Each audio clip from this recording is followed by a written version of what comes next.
Расипништвото на СДСМ и градоначалникот Андреј Жирновски ги проби сите најцрни очекувања на граѓаните.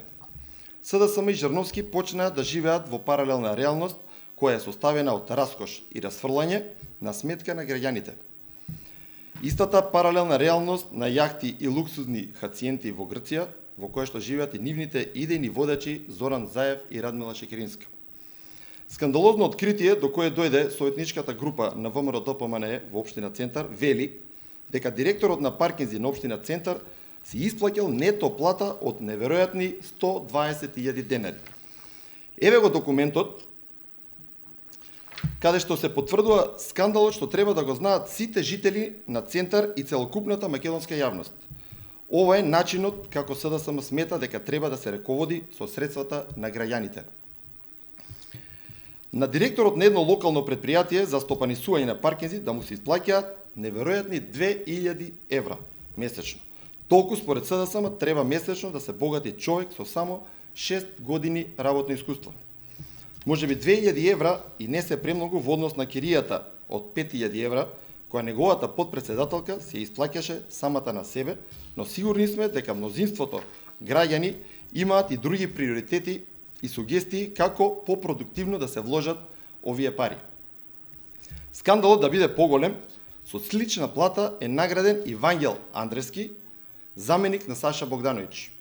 Истиот земал нето плата од 94.000 денари.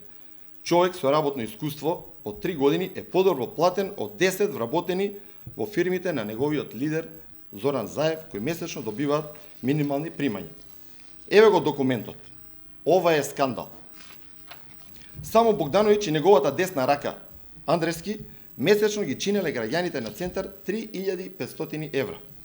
Двајцата заедно земаат 10 просечни плати, додека центарци сами се справуваат со сметот, возат под неасфалтирани улици и во најурбаната општина се уште се справуваат со проблемите од фекална и водоводна мрежа.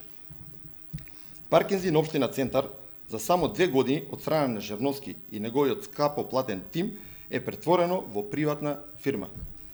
По партиско-роднинска релација во предпријатието се вработени 67 лица, кумашини, керки, кандидати за советници и бивши советници се само дел од кадрите со кои Жирновски и Богдановиќ го оптоварија предпријатието. Затоа, советничката група на ВМРО-ДПМНЕ бара итна седница на Советот на општината на која би се дискутирало околу овие прашања. Јавноста има право да знае со колкави суми си се наградува и директорот и неговиот заменик, бидејќи тоа се пари на граѓаните. ВМРО-ДПМНЕ во Центар нема да дозволи Жирновски и Богдановиќ да го повторат тоа што го стори нивниот партиски колега Зоран Дамјановски во Куманово, кога заработи кривична пријава за истрошени неверојатни 100.000 евра пари на граѓаните по кафеани или во превод 30 плати на Богдановиќ и Андрески. Благодарам.